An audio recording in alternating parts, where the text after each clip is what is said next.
Welcome back, everybody. My previous segment, I broke down the Eastern Conference playoffs for the 2013 NHL Stanley Cup playoffs. Now I will break down the Western Conference playoffs. And the matchups are as followed. Top-seeded Chicago against 8th-seeded Minnesota, 4th-seeded St. Louis and 5th-seeded Los Angeles, 3rd-seeded Vancouver and 6th-seeded San Jose, 2nd-seeded Anaheim, and 7th-seeded Detroit, who made the playoffs for the 22nd consecutive year. Congratulations to them.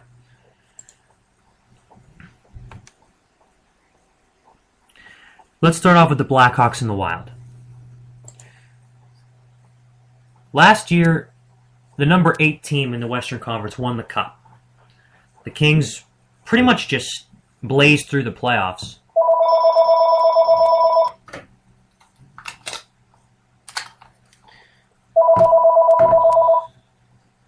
And, sorry about that, my cell phone went off.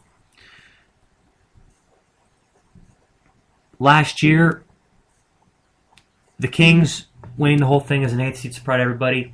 That's not going to happen this year with the Minnesota Wild. I know they're a good team. They're getting in the playoffs, but think about it. They're playing the best team in the NHL record-wise. But think about it. Chicago's got an edge in just about every asset of the game. Their offense will power through Minnesota's defense. Minnesota's offense, which didn't do anything really all year, is going to have a lot of trouble with Chicago's defense. Then in terms of goaltending and special teams, Chicago's got a big edge. There really is not a whole lot that goes well for Minnesota in this series. They just got to hope that maybe Jonathan Toews and Patrick Kane get food poisoning or something and can't play. That's the only chance they've got. And even then, they probably still won't do anything.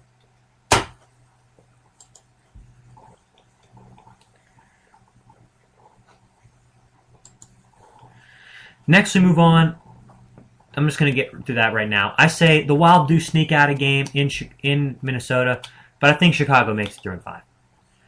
All right, next game of the series. You've got Anaheim and Detroit. Detroit getting a 4-game winning streak and going against the number 2 Anaheim Ducks.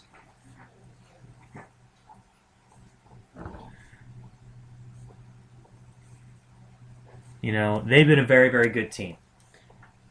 Detroit's defense has not been that great this year, and Anaheim's offense will be able to exploit it. I think they're really going to be able to score a lot. They don't shoot the puck a lot, but think about it. They got Ryan Getzlaf, Corey Perry, and Bobby Ryan, and Teemu Selanne. They're fine. Detroit's going to have a hell of a hard time holding up against that offense. You flip it around, you know. The Red Wings defense has lost a lot of good players over the year, but Pavel Datsyuk is still one of the best players in the league, averaging more than a point a game. Henrik Zetterberg is still playing well. And also forward Johan Franzen is still playing very well himself. Detroit's forwards, I think, will have a real edge in this matchup because other than Francois Bouchman and Sheldon Surrey, Anaheim really doesn't have a whole lot in the way of stopping Detroit from scoring. And that's going to be a huge problem when they go against a team with that kind of veteran leadership. I'd give goaltending an edge to Anaheim because I know that Jimmy Howard is really an underrated player, but the Ducks have a hell of a lot of depth. You have Victor Fash, Jonas Hiller. Victor Hash, a hell of a good rookie year. And Jonas Hiller's been playing very well for a long period of time. That really helps them a lot, more or less, with, you know, holding other teams down. And I think that it's going to be a very, very tough proposition for Detroit to be scoring on Anaheim if Fast plays and he plays well. But it's even on the special teams. Because look at it, their PK and their shot rates are practically the same. And they've got enough players to score in the power play. It's just a matter of really a coin flip with this series. And I just happen to go with the team that has the most home games. And the team that I say has the edge in this game is Anaheim. In the series is Anaheim. I like Anaheim to win this series in 7 games. I initially was going to say 5 because Anaheim, I think, could take a 1 on the road. But Detroit's playing well lately, and I think Anaheim just being slightly more talented, I think will be enough to win this best-of-7 series. Next, we move on to the next round. The Vancouver Canucks and the San Jose Sharks. I'm just going to go ahead and shorten everybody's time listening to this and just say the San Jose Sharks are going to win this series. They have an edge in just about everything but goaltending.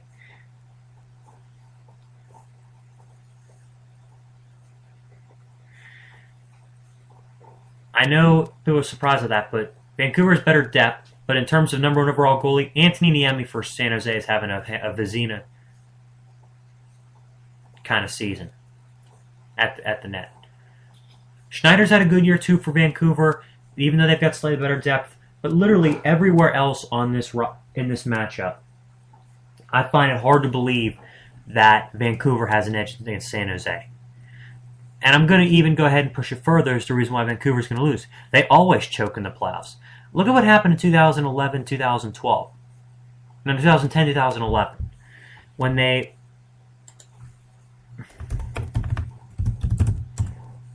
were clearly the best team in hockey for practically the whole year. I mean, they won the President's Trophy. They had the top scorer in Daniel Sedin.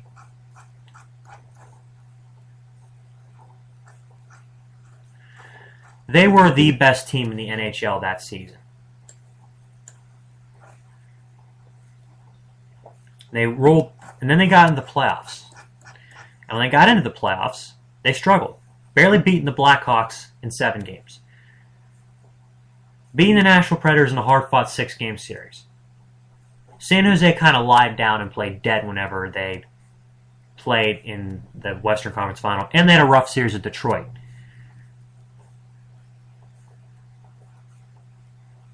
But then in the final against Boston, they eked out 3 close wins at home, but they got blown out in the other 4 games.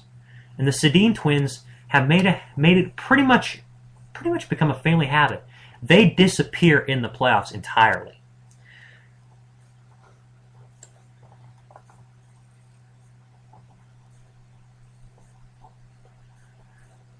But here's my point. San Jose is a hungry team. They've historically done well in the playoffs, being in a few conference finals the last few years. You know, they've got players in that roster that have the ability to take this team a couple of rounds. They're going to win this first round against Vancouver. And I say they do it in 6 games. Then finally we have the number 4 seeded St. Louis Blues against last year's Stanley Cup champion, the LA Kings.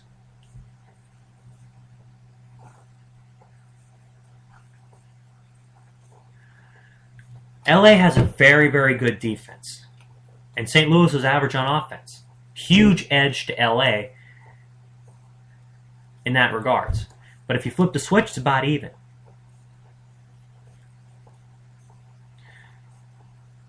The NHL this year, the Kings were the best possession team.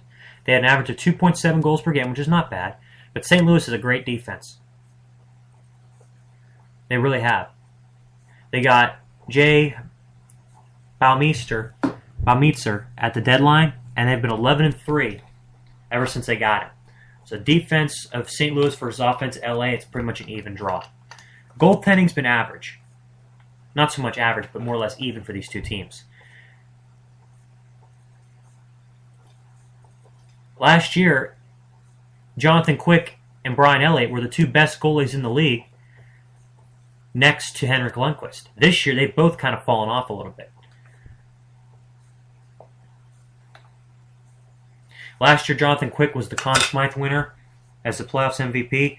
Kind of fallen off a little bit this year, but, you know, I think the difference in this series could be the goalies, and if that's the case, I like Jonathan Quick and the LA Kings to at least maybe not defend the title outright, but to get one step closer to possibly doing so.